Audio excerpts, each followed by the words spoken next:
90 के दशक में सबसे ज्यादा फेमस टू व्हीलर का नाम अगर हम आपसे पूछें तो आप कहेंगे हीरो होंडा। ये वो कंपनी थी जिसका नाम सबकी जुबान पर था। हीरो और होंडा कोलैबोरेशन से बनी ये कंपनी दुनिया में सबसे अच्छी टू व्हीलर व्हीकल बनाती थी। साल 2010 तक इस कंपनी ने मोटरसाइकिल की कैटेगरी में 82% तक का शेयर एक्वायर किया हुआ था। गांव से लेकर बड़े बड़े शहरों तक इस ब्रांड की मोटरसाइकिल नजर आती थी। लेकिन कंपनी के इतने प्रॉफिटेबल होने के बाद भी ये अलग हो गई और जो खबरें सामने आई थी कि होंडा ने हीरो को धोखा दिया था, ऐसे में सवाल उठता है कि आखिर दोनों कंपनियां क्यों अलग हो गईं और हीरो का फिर से बंटवारा क्यों किया गया है। आज के इस वीडियो में हम इसके बारे में ही जानेंगे, तो आप हमारे साथ अंत तक बने रहिएगा। तो चलिए सबसे पहले जानते हैं कंपनी के हीरो पार्टनर के बारे में। दरअसल भारत और पाकिस्तान के बंटवारे के बाद पाकिस्तान से मुंजलाल ब्रदर्स भारत आए थे। तब साल 1956 में उन्होंने हीरो साइकिल बनाने वाली कंपनी से शुरुआत की थी। कंपनी काफी सफल रही और 1975 तक हीरो भारत की सबसे बड़ी साइकिल बनाने वाली कंपनी बन गई। इसके बाद उन्होंने अपनी साइकिल को बड़े लेवल पर विदेशों में भी बेचना शुरू कर दिया। बताया जाता है कि साल 1986 तक ये इस कंपनी ने 22 लाख साइकिल बना डाली थी। वहीं अपना नाम world record of Guinness book में भी दर्ज करवा लिया। कंपनी ने दुनिया के 79 देशों में अपनी साइकिल को बेचना शुरू कर दिया था। वहीं यूरोप, मिडिल ईस्ट और अफ्रीका के देशों के आधे मार्केट में हीरो साइकिल का कब्जा हो गया था। लेकिन इसी दौरान उन्होंने देखा विदेशी मार्केट में मोटरसाइकिल का बिजनेस भी काफी तेजी से बढ़ रहा है। लेकिन इंडिया में तो लोगों के पास सिर्फ स्कूटर और बिक्की का ही ऑप्शन था। ऐसे में हीरो ने यहां मोटरसाइकिल को लाने का प्लान बनाया। लेकिन यहां हीरो के सामने यह परेशानी थी कि उसके पास इंजन बनाने की टेक्नोलॉजी नहीं थी। ऐसे में मोटरसाइकिल बनाना थोड़ा मुश्किल लगा।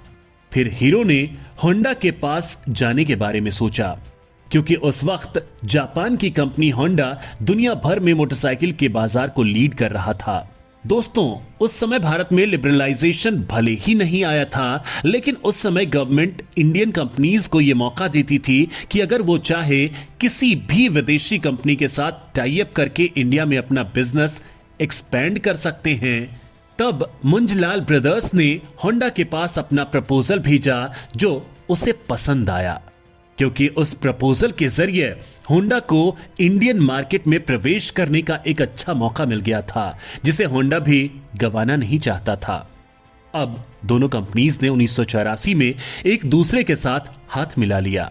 हीरो और होंडा के बीच एग्रीमेंट हुआ कि हीरो बाइक के लिए बॉडी बनाएगा और होंडा इंजन सप्लाई करेगा।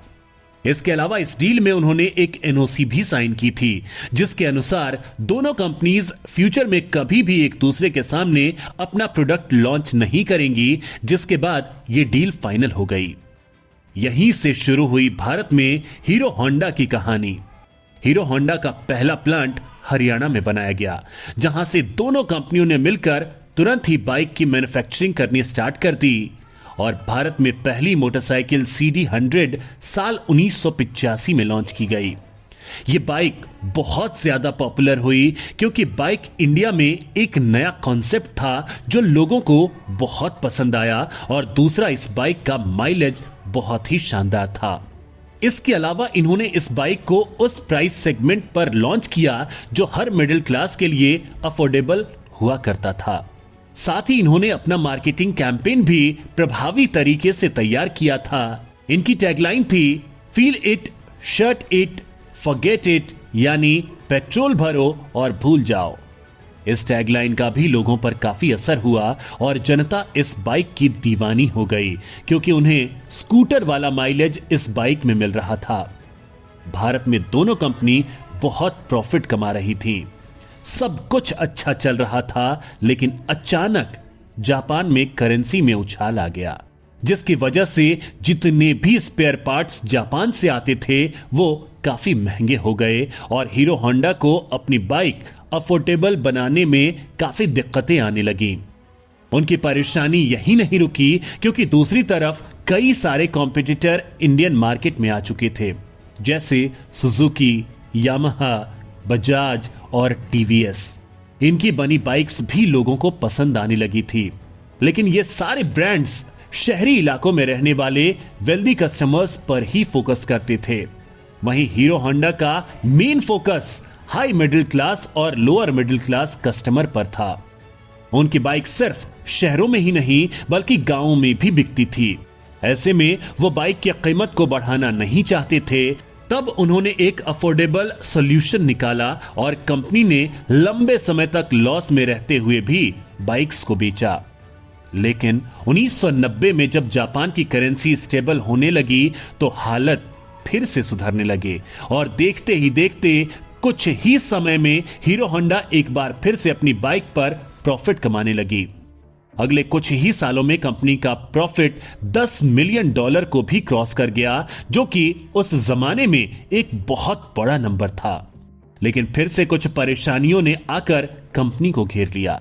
दरअसल होंडा तो अपनी बाइक्स अमेरिका और रूस जैसे डेवलप कंट्री में भी सेल कर रही थी, लेकिन हीरो होंडा को होंडा की तरफ से फॉरेन में अपनी बाइक सेल करने की परमिशन नहीं दी गई थी।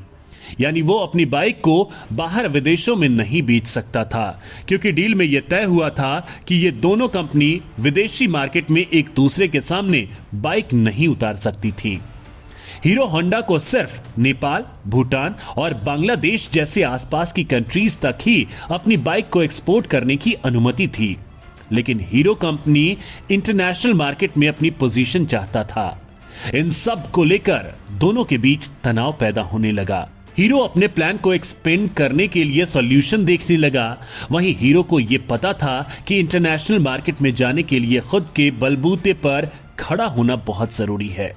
उन्हें अच्छी तरह से समझ आ चुका था कि अगर उसे होंडा से अलग होना है तो फिर इंजन मैन्युफैक्चर करना ही पड़ेगा।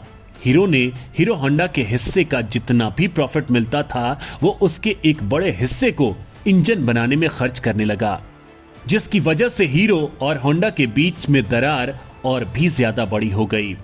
वहीं दूसरी तरफ भारत की इकोनॉमी लिबरलाइज होने लगी थी। अब फॉरेन कंपनी के ऊपर से रेस्ट्रिक्शन भी हटने लगे थे। वहीं देश की इकोनॉमी भी ग्रोथ करने लगी थी। यहां विदेशी कंपनी काफी तेजी से आगे आ रही थी। वहीं दूसरी तरफ होंडा ने उस कोलैबोरेशन को तोड़ दिया जिसे दोनों कंपनियों ने मिलकर साइन किया था। होंडा ने इसके खिलाफ जाकर साल 1999 में इंडिया के अंदर अपनी एक separate company Honda motorcycle and scooter India private limited company शुरू कर दी। फिर उसी प्राइस सेगमेंट में बाइक लॉन्च करना शुरू कर दिया जिसमें हीरो होंडा की बाइक्स मौजूद थी। साल 2001 तक कंपनी ने अपना पहला two wheeler Honda Activa launch कर दिया। इस तरह अगर देखा जाए तो इंडियन मार्केट के अंदर होंडा ने अपनी बाइक्स को हीरो होंडा के सामने लाकर खड़ा कर दिया, जिसकी वजह से हीरो होंडा के कस्टमर्स डिवाइड होने लगे। लेकिन कुछ का मानना है कि जब हीरो ने खुद की कंपनी बनाने के लिए इंजन बनाने की शुरुआत की तब उसने ही इस डील को तोड़ दिया था। लेकिन अब अगर देखा जाए तो इस पूरे मामले में होंडा की पांचों उंगलियां घी में थी, क्योंकि होंडा को हीरो होंडा से तो प्रॉफिट हो ही रहा था, साथ ही अपनी सेपरेट कंपनी से भी अच्छा प्रॉफिट जनरेट कर रहा था।